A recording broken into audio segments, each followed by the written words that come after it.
Hello, welcome to another video, and today I'm looking at some stability ball push-ups, and there's one of these in particular that I really prefer, and I'll explain to you why. But firstly, let's have a look at a couple of these variations, and what's their true purpose of them. So firstly, the hands on the Swiss ball is one of the more common versions.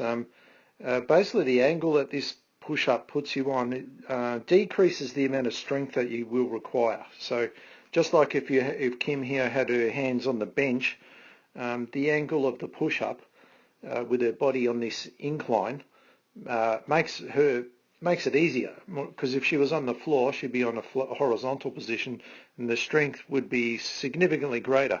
Now, obviously, the problem is that the ball moves from side to side, so she's got to control, or actually sort of moves in multiple directions.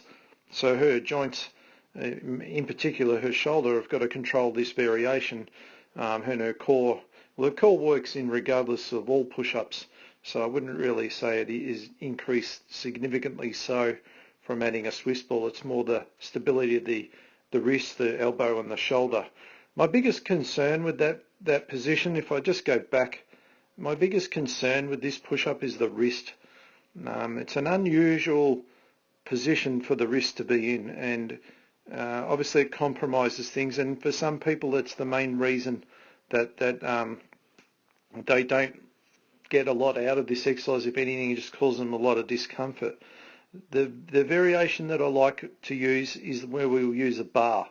All right, now make sure that you don't use a stick, because a stick could snap and it'll hit you in the face. But basically, using a bar on the ball, I can now get my hands in the prone position that I would use in a normal push-up. I don't necessarily have the wrist flexion, but I've got the same pronated hand position that feels natural.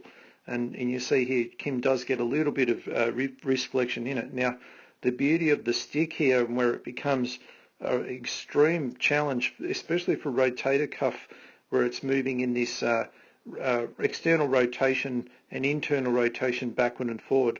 Where we would usually see people lose it is that their arm would come straight under. So they're basically learning to control you can sort of see it moving quite quickly, and she's a bit tentative on the first one to not go quite into the deep range because she feels that she's going to lose it. All right, so, and I'll give you a different angle of how this looks like as she starts to get a bit better feel and get her range back. And this is a great way to really enhance the stability of the core, as you've got to control this internal and external rotation that's happening quite rapidly. You can sort of see it there quite quickly how it was moving. And I find this is a great progression from, that's a transition exercise between the going from basic stability, maybe even a kneeling push-up and serratus anterior drills, to getting to the full push-up, because the strength has been decreased. Now, where I'm going to make it a bit more about strength, I'm going to go into with the feet on the ball, and there's two versions of this as well. So now the strength has become a lot more of a factor because we're in this horizontal position. If anything, it's almost like a decline. So it actually enhances a lot more of the strength, and you can see she's got great technique on this.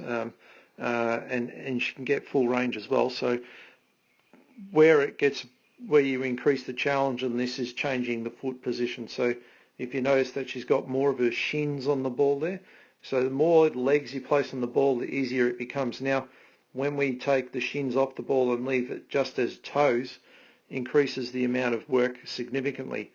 I've done a close-up here of her in between her scapula to sort of give you an idea of just the full protraction at the top. You can see how that really separates quite well. So scapula moving out all the way around. The angle of this push-up really helps that. All right, but the problem may be that the lack of strength is the factor. So where I might use the one prior to that for a while before I move to this. But obviously, out of all these four push-ups, the second one and the last one are the two main ones I want to use. All right, but my favourite out of all of them is definitely this Swiss ball one, where we're getting this trying to control that little subtle movement of the arms, where you can just sort of see it there, where it's sort of shaking around, and can be a really great addition to your training, to transition to getting your pushing strength back. or preserving some rotator cuff and shoulder stability so you don't blow it up. So it can be a good injury prevention exercise on an easier day of your training. All right, so I hope you've enjoyed that video, and we'll see you on the next one.